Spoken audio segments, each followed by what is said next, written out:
அஸ்ஸலாமு அலைக்கும் வரஹ்மத்துல்லாஹி தஆலா வபரகாத்துஹு. கணியத்திற்குரிய எல்லாம் அல்லாஹ்வின் நல்லடியார்களே, அருமையான பெரியோர்களே, அல்லாஹ்வுடைய மாபெரும் கிருபையால் நாம் எல்லாம் புனித ரமதான் மாதத்தை அடைந்து அந்த ரமதான் மாதத்தில் அல்லாஹ் நம் மீது கடமையாக்கிய ஃபர்தான நோன்பையும் நோற்று இதர வணக்கங்களையும் நாம் எல்லாம் செய்து வருகிறோம்.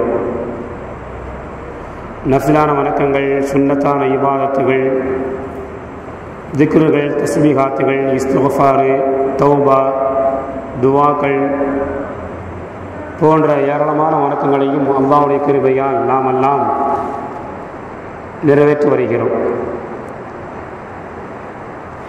இப்படி ரமதான் மாதத்தில் அடைந்து அந்த ரமதான் மாதத்தில் செய்யக்கூடிய அமல்கள் எல்லாம் அல்லாஹ்விடத்தில் ஏற்றுக்கொள்ளப்பட வேண்டும் என்றால் நாம் எல்லாம் துவா செய்ய வேண்டும். யா அல்லாஹ், நீ எங்கள் மீது விதித்த நோன்பு போக இதர வணக்கங்களை எல்லாம் நாங்கள் நிறைவேற்றி வந்தோம். யா அல்லாஹ், நாங்கள் செய்த அமல்களை எல்லாம் ஏற்றுக்கொள்வாயாக என்று நாம் அல்லாஹ்விடத்தில் நோன்புக்கு பிறகும் துவா செய்ய வேண்டும்.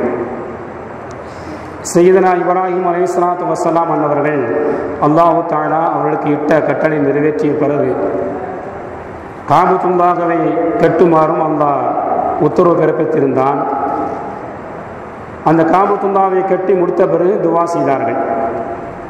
وَإِذْ يَرْفَعُ إِبْرَاهِيمُ الْقَوَاعِدَ مِنَ الْبَيْتِ وَإِسْمَاعِيلُ இப்ராஹீமும் இஸ்மாயிலும் அல்லாஹ்வுடைய ஆணைக்கு இணங்க காபத்துல்லாஹை உயர்த்திய போது ரப்பனா தகப்பல் மின்னா இன்னக அன்தஸ் ஸமீஉல் அலீம், யா அல்லாஹ், எங்களிடமிருந்து துவாவை, இந்த பணியை நீ ஏற்றுக்கொள்வாயாக, இந்த அமலை நீ ஏற்றுக்கொள்வாயாக என்று துவா செய்தார்கள். அதே போன்றுதான் நாமும் யா அல்லாஹ், ரமதான் மாதத்தை அடையும் வாய்ப்பை எங்களுக்கு தந்தாய், வழங்கினாய். அந்த ரமதான் மாதத்தில் நாங்கள் நோன்பிருந்து இதர வணக்கங்களை செய்தோம். யா அல்லாஹ், இந்த துவாவை நீ ஏற்றுக்கொள்வாயாக என்று அல்லாஹ்விடத்தில் நாம் செய்ய வேண்டும். அது மட்டுமல்ல, அல்லாஹ்விடத்தில் பிடிவாதமாக கேட்கவும் வேண்டும். நீ எங்கள் மீது கடமையாக்கிய ஃபர்தான நோன்பை நாங்கள் நோற்றோம்.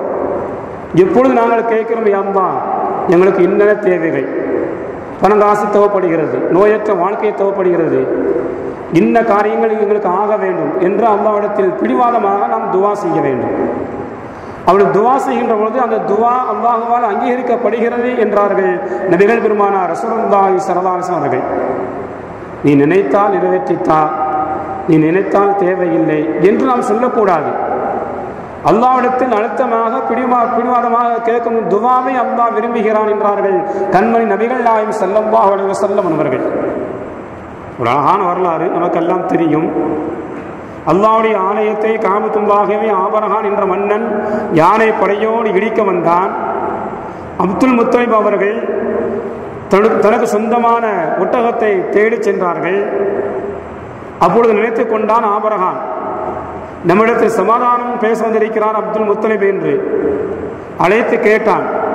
அப்துல் முத்தலிப் சொன்னார், நான் என்னுடைய ஒட்டகத்தை தேடி வந்திருக்கிறேன், அது காணவில்லை என்று சொன்னவுடன், நீங்கள்லாம் ஒரு பெரிய மனுஷனா, காபத்துல்லாஹ்வை நாங்கள் இடிக்க வந்திருக்கிறோம், அதை பற்றி கவலை இல்லையா உங்களுக்கு என்று கேட்டபோது, அதை பற்றி உண்டான கவலை எனக்கு இல்லை, என் பொருளை பாதுகாப்பது என் கடமை, அல்லாஹ்வுடைய பொருளை பாதுகாப்பது அல்லாஹ்வுடைய கடமை என்று சொன்னது மட்டுமல்ல, நேரம் வந்தார்கள், காபத்துல்லாஹ்வுடைய திரையை பிடித்து, யா அல்லாஹ், என்னுடைய ஒட்டகத்தை பாதுகாப்பது என் கடமை, உன் ஆலயத்தை பாதுகாப்பது உன் கடமை என்று அல்லாஹ்விடத்தில் திரையை பிடித்து அழுத்தமாக கேட்டார்கள், பிடிவாதமாக கேட்டார்கள்.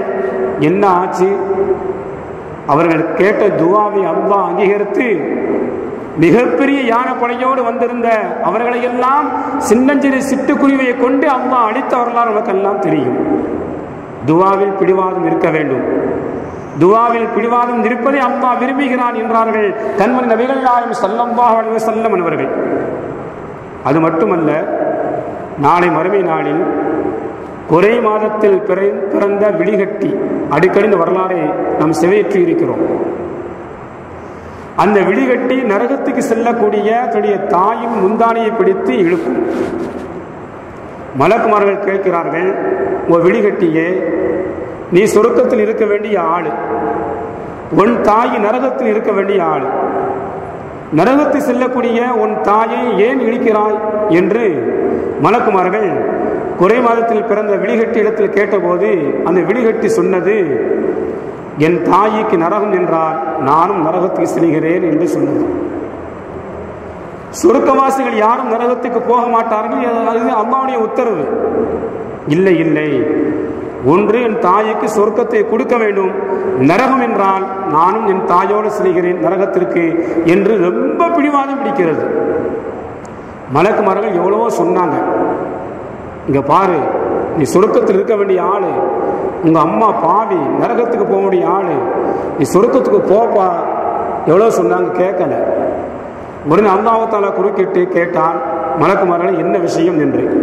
யா அல்லாஹ், இந்த குறை மாதத்தில் பிறந்த விழிகட்டி தன் தாயின் முந்தானியை பிடித்து இழுக்கிறது, நரகத்துக்கு போகக்கூடாது என்று.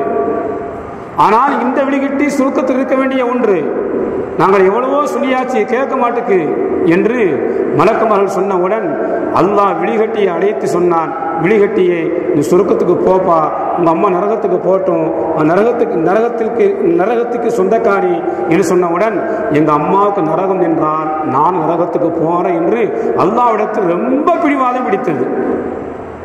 அல்லாஹ்வுக்கு சிரிப்பு வந்து விட்டது. குறைமாதத்தில் பிறந்த விழிகட்டியினுடைய பிடிவாதத்தை பார்த்து அல்லாஹ் சிரித்து விட்டு சொன்னானாம், ஓ விழிகட்டியே, உனக்கு என்னிடத்தில் இவ்வளவு உரிமையா, இவ்வளவு பிடிவாதமா என்று சொல்லி அல்லாஹ் சிரித்துவிட்டு உன் தாயை சொர்க்கத்துக்கு அழைத்து செல் என்று அல்லாஹ் சொன்னதாக நபிகள் பெருமானார் ரசூலுல்லாஹி அலைஹி வஸல்லம் சொல்லிவிட்டு ஒரு செய்தியை சொல்வார்கள்.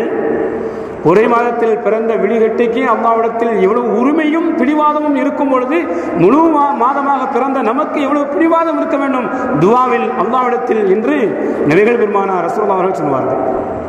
எனவே நாம் துஆ செய்கின்ற பொழுது அல்லாஹ்விடத்தில் பிடிவாதமாக கேட்க வேண்டும், யா அல்லாஹ் இதை தந்துத்தான் ஆக வேண்டும், இதை கொடு, இந்த நோயை நீக்கு, இந்த கஷ்டத்தை நீக்கு, இந்த தேவை நிறைவேற்றித்தா என்று நாம் சொல்ல வேண்டும். அதன் அடிப்படையில் யா அல்லாஹ் ரமதான் மாதத்தை அடைந்தோம், நோன்பு நோற்றோம், நீ விதித்த கடமைகளை நிறைவேற்றிவிட்டோம் யா அல்லாஹ், இப்பொழுது நாங்கள் கேட்கிறோம், நாங்கள் செய்த அமலைகள் எல்லாம் ஏற்றுக்கொண்டு உங்களுடைய தேவைகள் அனைத்தையும் நிறைவேற்றக்கூடிய அல்லாஹ் என்று அல்லாஹ்விடத்தில் முறையிட வேண்டும் என்று பல வரலாறுகள் உங்களுக்கு சொல்வதை பார்க்கிறோம்.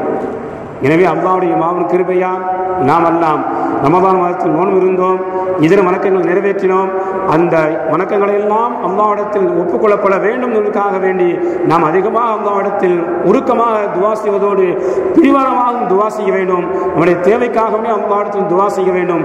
அல்லாஹ் தன்னுடைய பாவங்களை எல்லாம் மன்னிப்பானாக, நீண்ட ஆயுள் தருவானாக, நோயற்ற வாழ்க்கை தருவானாக, எல்லா விதமான பராமரிசத்தை விட்டு அல்லாஹ் பாதுகாப்பானாக.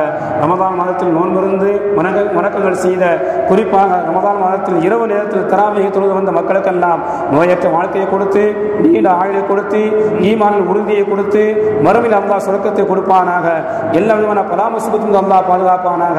அவருடைய நாட்டங்கள் தேவைகள் அனைத்தையும் அல்லாஹ் நிறைவேற்றி கொடுப்பானாக. வாஹிரு தஅவானா அல்ஹம்துலில்லாஹி ரப்பில் ஆலமீன். அஸ்ஸலாமு அலைக்கும் வரஹ்மத்துல்லாஹி தஆலா வபரகாத்துஹு.